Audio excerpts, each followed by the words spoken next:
Howdy, howdy. It's round 23 Q&A and a couple of teams we're going through as well. So quickly go through all of those questions and we'll get out of here and get sorted with that squad. And personally haven't made my direct trade yet. I'm thinking DCE coming in.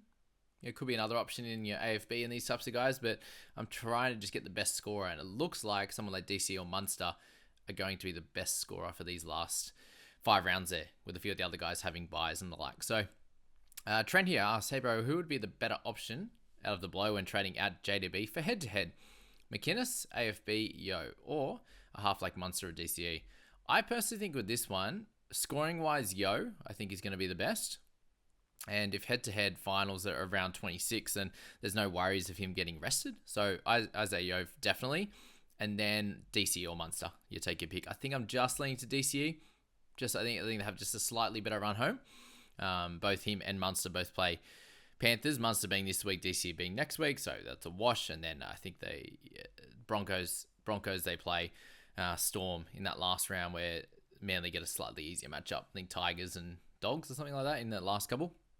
So there you go. Tunga sell. I'd wait for late mail. If you can get through tonight's game and maybe find out some more information, then that would be cool. If you can't get through tonight's game, then maybe here's a sell for you. How's he going to be with a leg concern? Is he going to be back to full health when he comes back? I'm not sure. So 50-50 on that one. I'd wait as long as you can. Try and find some more information, that's for sure. At least until that 19, when they dropped a couple off the interchange, off the extended bench. Just fancy continue into the top 8 with just the available players. Yeah, so when I keep saying that there's 5 weeks to go, that means that after round 27, it is all done for fantasy. So you get a bit of a rest for 6 months and we go again. Exciting times as always. Is Manu to Garrick sideways? This is a very, very big question. Basically, people asking is Manu was sell. And with him there, you've got the dual position guy. Same as Garrick in that sense. So, as Brett said, he possibly thinks that Garrick could outscore him. But that was Manu's lowest score of the year by far. His second lowest is 25. And he's just not that guy that goes very, very low very regularly. Teddy has had more consistent low scores into some big scores. So he's been the yo-yo, whereas Manu's been fairly consistent in that 40 to 55 range. So really, Gary got 42 on the weekend. There's every chance Manu comes out tonight against Manly, a lesser side. Dragons almost beat them last week and, can come out and score really well. They'll want to bounce back. They'll be throwing everything at it. So personally, as I said here, Manu's had one bad score. I personally would hold. Silence says, hey bro, thoughts on these trades? Have a pretty weak bench with Valence Tafade and Dan Russell, so probably need to use some trades. JDB to Gags/Garrick. Avrilla to Cheapy, Hands to Yoel Fafita. That's an upgrade.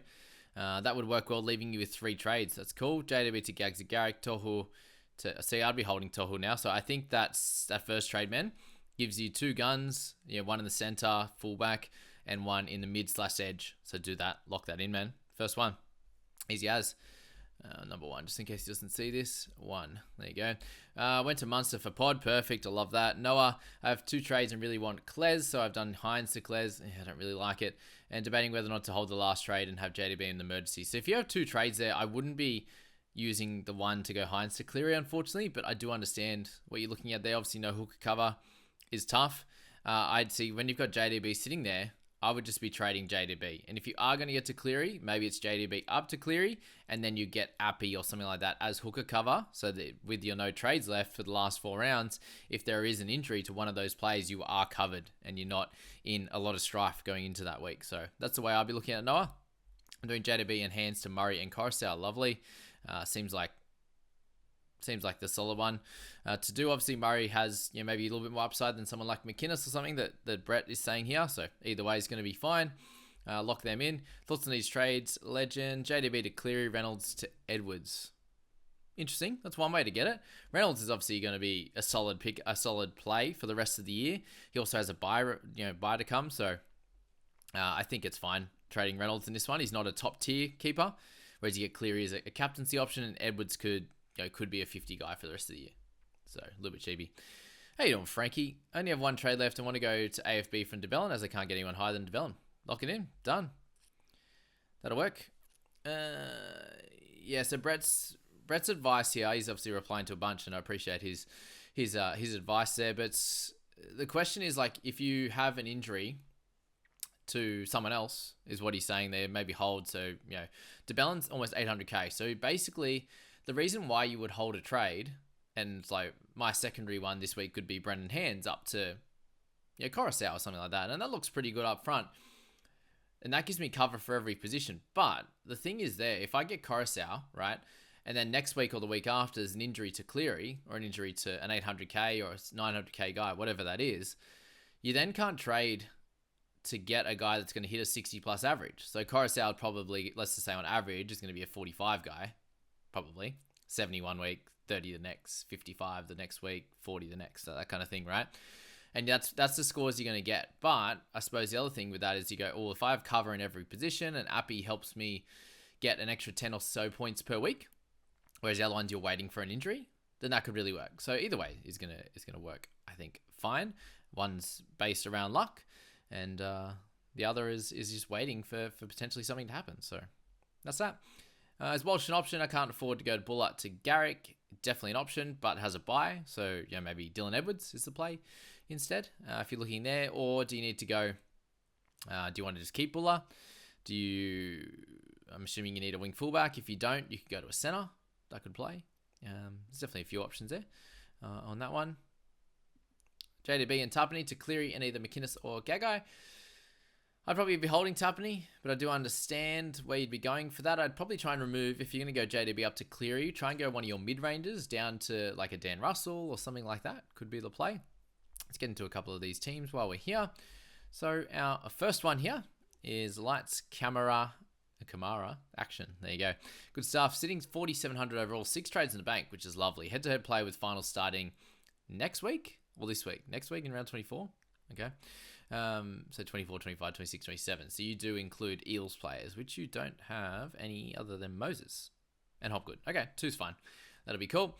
Thoughts are, do I trade Drinky out? I think he's peaked a little and has a buy in the finals. So that'll be second week for finals for you. So it's definitely something to note for those type of guys. And then your wing fullbacks, you have Edwards, Tedesco, and you don't have anyone else at this point. So the other thing is, if you were to trade Drinkwater out, are you going to Latrell? Latrell has a buy, in your second to last week. So yeah, that's something there. Cleary, I think, is very important for you. So if you were to try and go Drinkwater up to Cleary, I can understand that.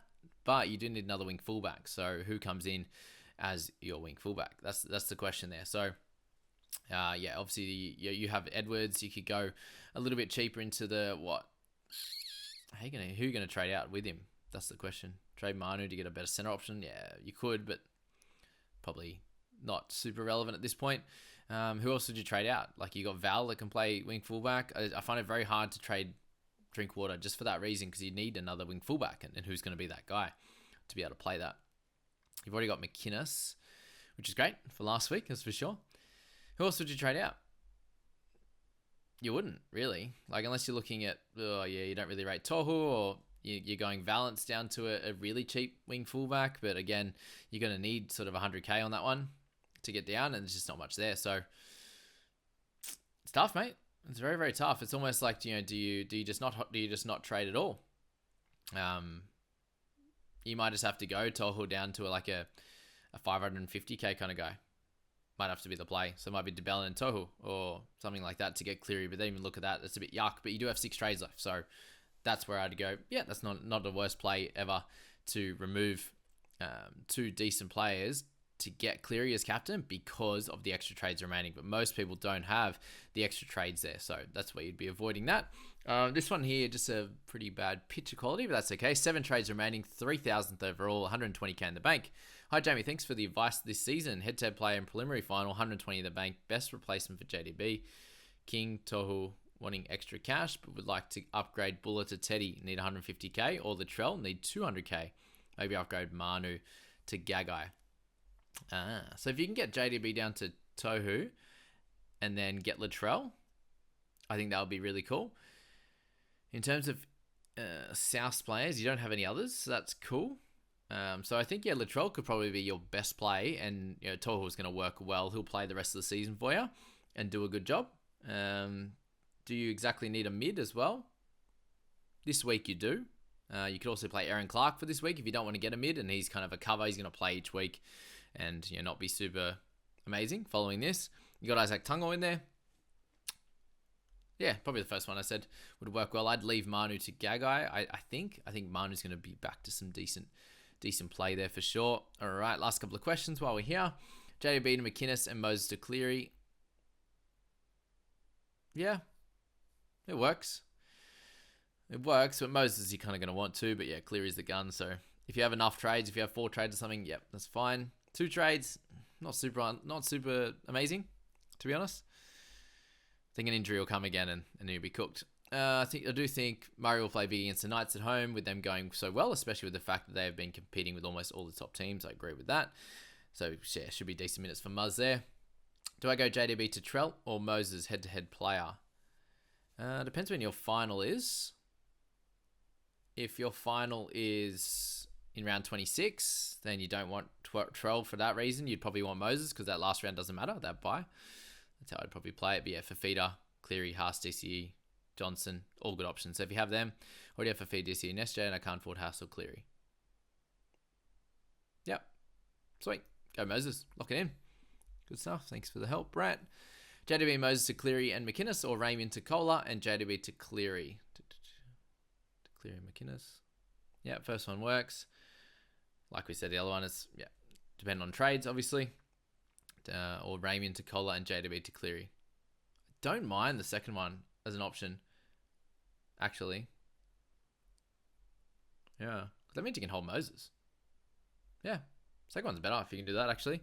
Raymond to Kohler, like Kohler could average the same. He could average less if you have to play him every week. But again, it could be an up and down guessing game kind of thing as to which one's going to play well. Because he's had 2 really good weeks, but does he go well against Roosters again?